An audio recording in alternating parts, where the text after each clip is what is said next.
Hey, what's up, ladies and gentlemen? This is the official Sid here, and tonight we'll be talking about the movie The Princess Bride.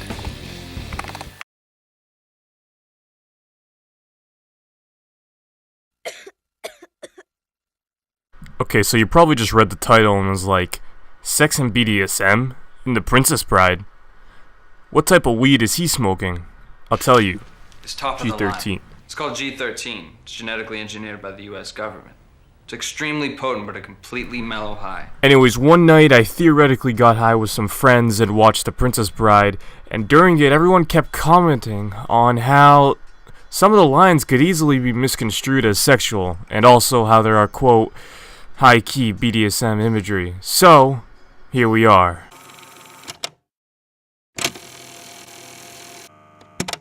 Riding her horse and tormenting the farm boy that worked there. His name was Wesley, but she never called him that.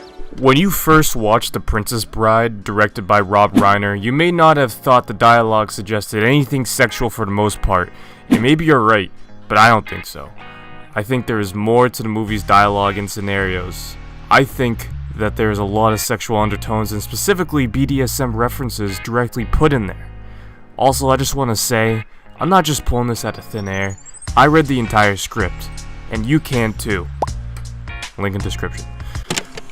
Let's get started.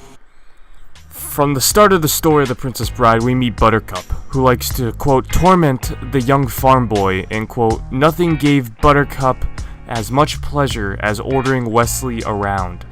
Nothing gave Buttercup as much pleasure as ordering Wesley around. And can you guess what the only response he gave back to her was? As you wish. As you wish. Well, it's certainly clear that if this really was a ploy to play at their sexual dynamics, Buttercup is sure to be the dominatrix. And this sequence ends with one promise from Wesley: I will always come for you. Now tell me, how is Rob Reiner not being a little cheeky throwing in that line?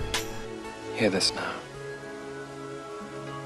I will always come for you. Moving on in the story, we meet Prince Humperdinck, which if you stop to think, Humperdinck, hey, I'm just saying, ladies and gentlemen. Anyways, the dialogue is just so tongue-in-cheek. Quote, the only joy she found was in her daily ride.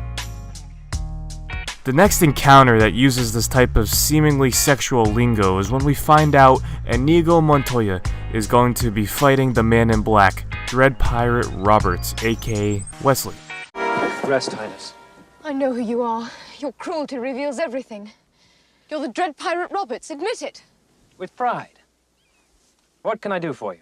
By the way, do you think it is a coincidence that the submissive partner is dressed in all black from head to toe, perhaps hinting at a potential gimp role in sex play? When Inigo Montoya is tasked with killing the Man in Black, aka Gimp Boy Roberts, he says he will, quote, do him with his left hand, and he then explains if he uses his right, it would be over too soon. And of course he's referring to the upcoming sword fight between them. Now this could be a sexual metaphor when thinking about how swords may be referring to penises, if this is a different context, of course. Sword fight! Sword fight! Sword fight! Fucking it, man! Moving on, when it is revealed that the Man in Black is Wesley, he of course uses his signature line of submission to reveal his true identity to Buttercup. As you wish.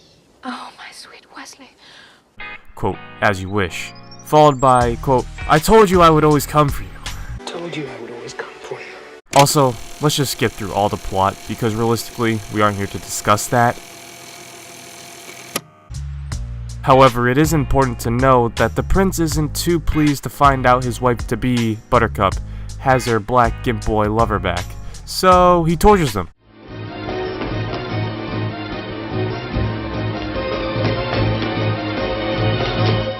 You truly love each other, and so you might have been truly happy. Not one couple in a century has that chance, no matter what the storybooks say. And so I think no man in a century will suffer as greatly as you will. Drop to 50!